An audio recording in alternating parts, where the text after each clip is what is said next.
ñu ngi leen di nuyu di leen jaajëfal yéen ñuy suivre chaîne bii di xalaat TV ñu leen di dalalaat ci seen jàngatu bés bi. te rek dañuy wax ci financement yi fi Union européenne dugal raar na sax ñuy tegale ñaari vidéo di wax ci même sujet bi mais comme que nguuru Sénégal ñu ngi persister di wéy di teg loxo Boubacar Sèye ci lu tegul fenn koo xam ni dafa sampum laaj ne nañu leeral fonds yi fi mbootaay googu dugal diggante 2005 jàpp 2019. xam nga Boubacar Sèye mënoon na rek yem ci xaalis bi ñu fa dugal ci nguuru Macky Sall kese. mais dafa ni la ko tàmbale ci nguuru Maître Wade ñëw ci bosu Macky Sall nañ ñu wax fu xaalis bi ñu wax ni jox nañ ko ndaw yi dugg ñu néewal ko doole nëbbu ko jant bi. mais ñun bi gën a yéeme lañ leen di wax tey mooy li fi Union européenne dugal depuis 2016 ci diir bu gàtt ngir xeex immigration clandestine 18 projets fukki projet ak juróom-ñett financé nañ ko fi xaalis bi toll ci lépp 100 milliards de francs CFA dina ñëw ci projet yi ci gën a am solo ak yenn région la concerné. buñ ci noppee nag ña dëkk ci yooyee gox wax ndax gis nañ seen bopp ci yooyee projet ñun duñu juger bi yoon dañ leen di dëgtal programme yi yéen ñi nga xamante ni yéen a dëkk ci gox yi ñu wax ni jagleel nañ leen ay milliards ngeen joxe seen xalaat ci commentaire yi. mais balaa loolu dañuy leeral benn mbir bu ndaw boo xamante ni publié woon nañ ko démb muy benn contentieux bi dox suñu diggante Canal Plus te ñu bari bindoon ñu après doon ñu laaj nu mu demee ndax comprendre ñu woon. li am mooy dañoo defoon lu yàggul di wax ci ñaawteef yi fi groupe français bi di def suñu réew ndax non seulement amuñ autorisation bu bàyyi ko ci présidence ngir ñuy jaay seeni décodeur suñu réew mais aussi ñoom du ñu fay impôt comme ni mu waree. gannaaw vidéo bi affaire yi am effet ndax ñu bari décidé woon nañ désabonné wu ci canal ci la ay sénégalais parce que vidéo bi wolof lañ ko def kon ay sénégalais ñoo dem ca tubaab ya ne leen benn chaîne bu tudd Xalaat TV mi ngi yàq seen business biir Sénégal ñu boole seeni moyens def seeni pexe. ba vidéo bi actuellement ku nekk Sénégal mënoo ko suivre ñi nekk bitim réew kese ñu ko mën a visionné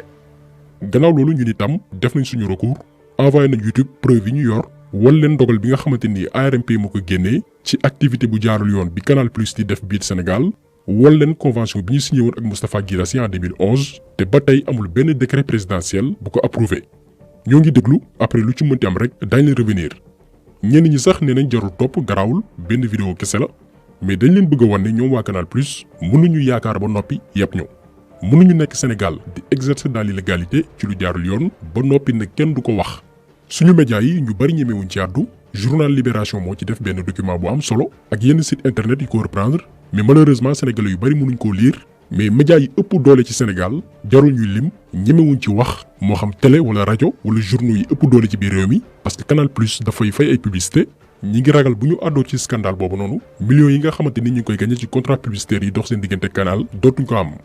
Canal Plus sàcc na fi benn série Mass Black Diamond Mass mooy ci réaliser série doomi gaynde bi ñu partagé woon lu yàggul ñoom waa canal sàcc nañ ci moom Mass Black Diamond benn série policière daal di koy tuddee Sakho et Mangane série boobu noonu Mass Black Diamond moo ko créé groupe canal daal di koy sàcc Mass yóbbu leen ci yoon mais ba tey amul suite. Canal Plus tëjlu na fi ay doomi Sénégal ndax nee nañ dañ leen di fraude ci quartier yi alors que ñoom ñooy sàcc yu mag yi léegi nag ci internet bi lañu bañ ko révéler seeni njombe mais duñ leen bàyyi sénégalais yi leen di xibaar di leen traduiral suñuy vidéo parce que ñu ngi leen di mosal as tuut nañ leen jottali yóbbunte boobu noonu dinañ sax defaral publicité gratuite pour ay entreprises yi nekk Sénégal tey proposer ay abonnement comme canal ngir ñu boycotté leen dem ci yeneen abonnement yoo xamante ni daañ fa mën a seetaan seeni match daañ fa mën a seetaan seeni film di mën a am yenn chaîne d'information yi ak documentaire. vidéo bi ñu defoon ci ñoom dugal nañ ko suñu page Facebook partagé lañ ko pour que sénégalais yëpp xam lu Canal Plus di def suñu réew ñun yooyu ébranlé wuñu ay ree sax la ñuy def parce que tàkk sénégalais yi nga xamante ni bëgg nañ seen réew ñoo ngi soutenir di ñu dooleel saa ñu dugalee vidéo ñu liké di ko commenté di ko partagé parce que loolu mooy tax YouTube di ñu gën a may doole di recommander suñu chaîne tant que loolu mi ngi wéy di am yu mel ni du mës a affecté chaîne bi loolu na seen xel dal lenn rek ngeen ñu mën a soutenir mooy di abonné wu di aimer vidéo yi mooy pouce bleu bi féete kaw di commenté di partagé ñu àndandoo yee suñu mbokk sénégalais yi ci lay jëmale suñu réew kanam.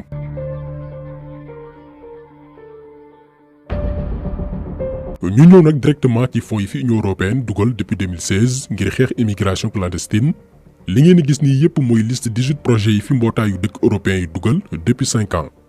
dañuy ñëw d'abord ci projet bi jëpp xaalis te li ko tax a jóg mooy créer ay emploi waaye itam dooleel entreprise yi nekk ci localité yi nga xamante nii moo ëpp li ndaw yi di jël gaal yi di dem. projet bi mi ngi toll ci plus de 40 millions d'euros plus de 26 milliards 200 millions de francs CFA mu war a tàmbali 2016 jàpp 2021 bii ñu nekk. kon normalement ren jii ndaw yi dëkk ci gox yi ñu jagleel financement yi war nañ gis yokkute ñi dëkk Ziguinchor Sédhiou Kolda Louga Saint-Louis Tambacounda Kédougou ak Matam parce que dëkk yooyu la ñu jagleel 26 milliards yi normalement lu bari ci seeni ndaw war nañu am liggéey wala ñu créer seeni entreprise ku ci bénéficié wu nag mën nga ko def en commentaire. beneen projet bi ëpp liñ ci dugal ci xaalis mooy bi ñu jagleel sénégalais yi ñuy delloo si moo xam ñu jëloon ay gaal ou bien yoonu suuf wala ñu nekkoon Europe te amuñu woon kayit ñoom jagleel nañ leen plus de 27 millions d'euros lépp 17 milliards 700 millions de francs CFA ngir bu ñu yegsee Sénégal ñu mën a am ci luñ jàpp wala monter seeni propre entreprise ñi am ci financement yi tam mën ngeen signaler wu def ko en commentaire ñun dañu laaj rek ba tey dañu bëgg ay preuve ñu wax ñu ñan ñoo ci bénéficier wu wala ñi ci bénéficier wu ñoom signaler wu. am na également projet bu ñu ne dugal nañ ci 20 millions d'euros plus de 13 milliards ci suñuy koppar ngir nee nañ wàññi tukki bi ci village yi ëpp moodu ak i faatu projet bi ñu ngi ci ànd ak agence espagnole de coopération internationale au développement ak agence italienne pour la coopération au développement te li ko tax a jóg mooy jàppale yenn régions yi nga xamante ni ña fay tukki bari nañ lool ñu dimbali leen ci wàllu mbay bañ mën di gis seen bopp ci yooyu activité financement bi dañ koy fàttali mi ngi toll ci 13 milliards mi ngi tàmbali 2017 war a jeex ci 2021 bii ñu nekk. beneen projet itam bu am solo ci wàllum koppar teg nañ ko pour nee nañ jàppale zone yi ñuy wooyee bassin arachidier muy Kaolack Diourbel Kaffrine Fatick ak Thiès 18 millions d'euros jàpp leen lu jege 12 milliards de francs CFA dugal nañ ko ci projet bii ngir wàññi limu doomi aadama yi quitté village yi nekk ci région yi leen limal sànq ngir daani seen doole feneen bu ko defee ñooñu mën di toog seeni dëkk di gis seen bopp ci wàllu mbay ba duñ soxla tukki projet bi mi ngi tàmbali 2017 war a jeex 2022 kon actuellement war nañ ko réaliser à 80 jàpp 90% bu lépp jaaree yoon. projet wu 14 millions d'euros plus de 9 milliards teg nañ ko fi itam pour la ko tàmbalee 2019 jàpp 2022 ngir nee nañ xeex tukki wu jaarul yoon ci naka dooleel entreprise privée yi waaye itam créer ay emploi mais li mat a leeral ci programme bi mooy budget global bi mi ngi toll ci 35 millions d'euros 23 milliards de francs CFA bailleur bi joxe na 9 milliards yi 14 milliards yi ci des état bu Sénégal moo koy joxe ak réewum Italie objectif bi moo nekkoon accompagner 750 MPME juróom-ñaar téeméer ak juróom fukki entreprise yu ndaw yu nekk Dakar Diourbel Thiès Kaolack Louga Saint-Louis non seulement dañ leen di financer waaye itam dañ leen di gunge sur le plan technique ba seeni bërëbu liggéeyukaay mën a jëm kanam mais projet bi yamu ci dafa ne aussi 1200 jeunes junneeg ñaari téeméeri ndaw daañu leen jox ay bourse de stage waaye tamit téeméer yoo jël ci financement global projet bi 20% yi ci xaalis bi ñu ci dugal moodu yi nekk Italie te investir Sénégal lañ koy jagleel comme ni ñu koy waxee rek ku ci bénéficier wu defal commentaire.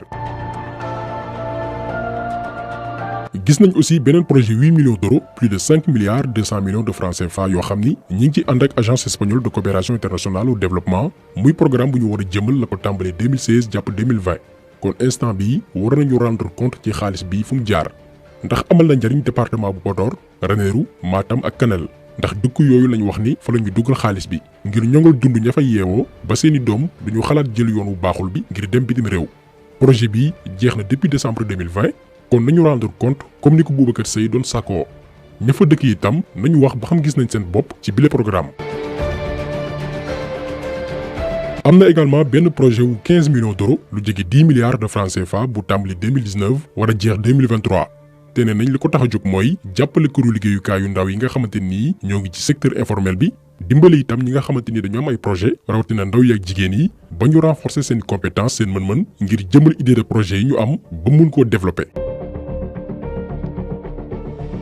projet yi mënuñu koo jeexal mais dañ leen jox rek yi ci gën a am solo pour ku ci nekk def sa propre jugement xool sa entourage ba xam am nañu ci bénéficier wu. ba ci projet bi ñu Union européenne financé ngir ñu yeesal suñu état civil ci la bokk defoon nañ ci benn vidéo spéciale programme la boo xamante ni objectif bi mooy dajale bépp données sénégalais ay données biométriques jëbbal ko ñoom waa Union européenne parce que sénégalais yi fa nekk bitim réew particulièrement Europe te amuñ këyit souvent bu ñu leen jàppee dañuy joxe yeneen nationalité parce que boo nee Sénégal nga bàyyi ko dañ lay delloosi dañ daan Sénégal amul guerre dëkku jàmm la waaye itam seeni réew dugal nañ fi xaalis bu baree bari ngir suñu nguur wutal ci ndaw yi xëy wala ñu créer seeni entreprise léegi programme biométrique boobu noonu nga xamante ni Union européenne moo ko financé suñu réew li ko tax a jóg mooy bu ñu amee suñuy information personnelle ay données biométriques bépp sénégalais dañuy am say empreinte say mandargay bët sa taay ak bépp information ba boo tukkee Europe te amoo këyit bañ jàpp la duñ la sax laaj yow ban nationalité nga sa baaraam la ñuy jël teg information yëpp génn ci ordinateur bi ñu boole la ak say bagages delloo si le Sénégal ci nu mu gën a yombee. projet bi Union européenne dugal na ci 28 millions d'euros 18 milliards 400 millions de francs CFA pour am ñun sénégalais yi suñuy données personnelles ñun Macky Sall daf ñu jaay ba noppi te yëguñ ci dara. moo tax ñuy sàkk ñu libérer encore une fois Boubacar Seye ndax jàpp nañ ko foog ni dinañ mën a nëbb seen i njuuj njaaj wala tiital ñi nga xamante ni ñoo ngi wax ci mbir mi ba ñu noppi mais dañoo sax gën a dugal seen bopp ndax permettre na ñu mel ni ñun gën a xuus ci suñuy recherche génne projet yi ñu wax ni financé nañ ko biir Sénégal depuis 2016 te mu nekk une centaine de milliards nañu leeral loolu te bàyyi jàmbur mu ñibbi ci ay njabootam. ne ngeen dafa def li ñuy woy diffamation mais def leen conférence de presse ngeen leeral sénégalais yi fan la xaalis bi ngeen wax ni jox ngeen ko ndaw yi jaar wax leen ñan ñu ci bénéficié wu wax leen ñaata projet ngeen ci financé wax leen ñaata emploi ngeen ci créé dañ leen di défier tey duñ ko mës a leeral parce que sàkkal nañ pexe xaalis bi yàgg na ñoo gën a gaaw ci organiser conférence de presse ngir teggi tuuma mais dossier bii nii kenn ci ñoom ñemewul jël risque naan da ciy tontu ñi ngi leen di xaar jàngatu tey bi loolu woon ñu ngi leen di gërëm di leen jaajëfal di leen di daje incha allah beneen yoon ci beneen jàngat jàngeen jëf